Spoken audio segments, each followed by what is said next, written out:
I swear I can still hear the sound of plastic footsteps on my bedroom floor, tinny, deliberate, and wrong in every way.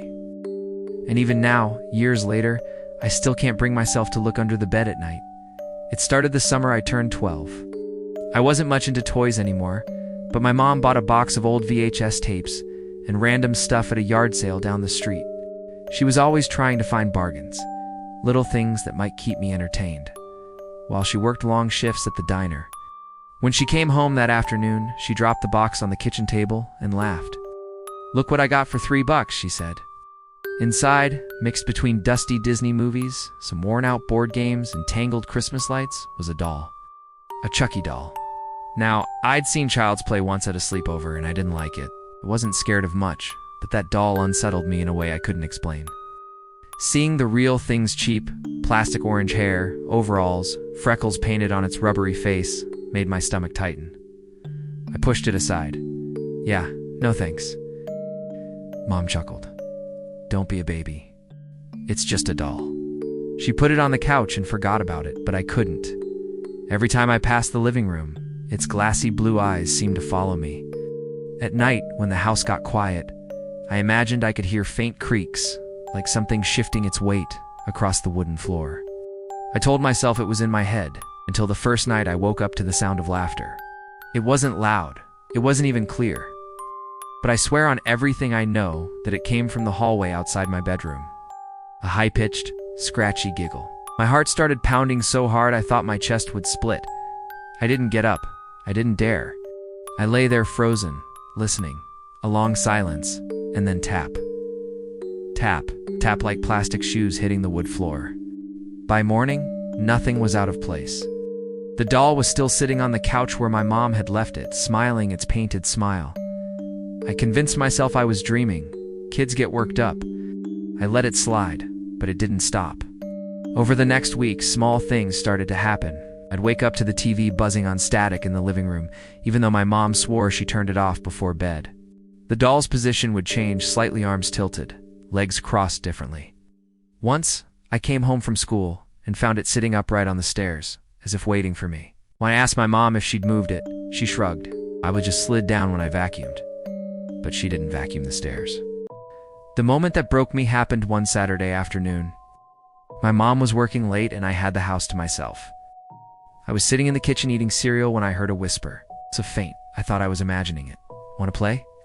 The spoon clattered from my hand. The voice had come from the living room.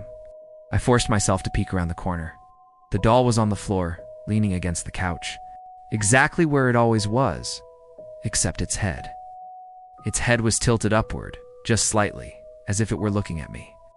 I bolted upstairs, locked my bedroom door, and sat with my back against it until my mom came home. I didn't want to sound crazy, but I finally told her. Said the doll freaked me out, that it moved around, that I thought I heard it talk. She laughed it off. "It's in your imagination. You've been watching too many scary movies." Right. But she agreed to put it away. She stuffed it in a black trash bag and shoved it in the garage. For a couple nights, I actually slept peacefully. No whispers, no laughter, no footsteps. I thought maybe I really had been overreacting, till the night I woke up and it was sitting in my room. I swear I didn't put it there, hadn't touched it. But when I opened my eyes at 3 a.m., the doll was propped against my desk chair, facing my bed. Its painted smile looked wider than before, its plastic hands spread on the armrests like it owned the place. I screamed. My mom came running, furious at being woken up. But when she opened the door, the doll wasn't there. The chair was empty. She gave me that look, half worried, half annoyed, and told me I needed to calm down, maybe see someone about my nightmares. But I knew what I saw. The last night is the one that still gives me nightmares. It was storming hard, rain hammering against the roof, thunder shaking the walls. I couldn't sleep. I kept hearing noises in the hallway again, those same soft, deliberate footsteps. I pulled the blanket over my head and held my breath. But then I heard the doorknob turn. Click. The door creaked open.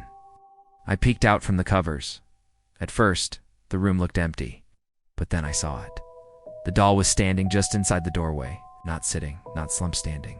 Its tiny plastic body casting a shadow against the hall light. My throat closed up. I couldn't move. I couldn't scream. It tilted its head. And in that scratchy, mocking voice, it whispered again, "I'm gonna get ya." The lights flickered. A clap of thunder shook the house. For one split second, I swear to God, it moved closer. I must have blacked out from terror, because the next thing I remember is my mom shaking me awake in the morning. The door was closed. The doll was gone. We never found it. Mom thought maybe I threw it away myself in some kind of fit, but I know I didn't. It vanished. And sometimes late at night when the house is quiet, I hear it again, that faint plastic tapping on the floorboards, getting closer. Even now, years later, I can't keep dolls in my house. I can't watch child's play. And every so often I wake up in the middle of the night, sure that if I look at the foot of my bed, I'll see it standing there, smiling, waiting, because it promised me something long ago. Chucky never breaks a promise.